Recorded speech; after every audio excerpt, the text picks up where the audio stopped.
জয় মা লক্ষ্মী। আজকে বলবো যে পায়ের তলায় তিল। অনেকেই জিজ্ঞেস করছে পায়ের তলায় তিল থাকলে কি হয়, এটা খারাপ না ভালো? তো প্রথমত বলে রাখি, পায়ের তলায় যদি আপনার তিল থাকে সেটা খুব একটা ভালো দিক, এটা খুব ভালো একটা লক্ষণ।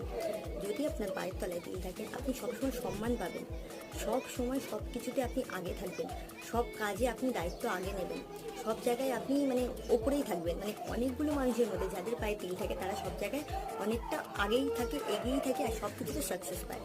আর যদি পায়ে আপনার তিল থাকে তাদের একটা প্লাস পয়েন্ট হলো, তো ভিডিওটা ভালো লাগলে অবশ্যই এটা লাইক করে দেবেন, ফ্যামিলির সাথে অবশ্যই ভিডিও শেয়ার করবেন, আমার পেজটা অবশ্যই ফলো করে নেবেন, আর কমেন্ট করার সময় যে কোনো একটা ভগবানও কমেন্ট করে যাবেন। আর আপনি কী নিয়ে ভিডিও দেখতে চাইছেন অবশ্যই কমেন্টে জানাবেন। আর আমাকে যে এই ভিডিওতে কমেন্ট করবেন, নেক্সট ভিডিওতে তার স্ক্রিনশটটা দিয়ে তার নামটা বলবেন। তো বলে রাখি, যাদের পায়ের তলায় তিল তারা, তাদের প্লাস পয়েন্ট কী, তারা অনেক জায়গায় ঘুরতে পারে, তারা ঘুরবে, তারা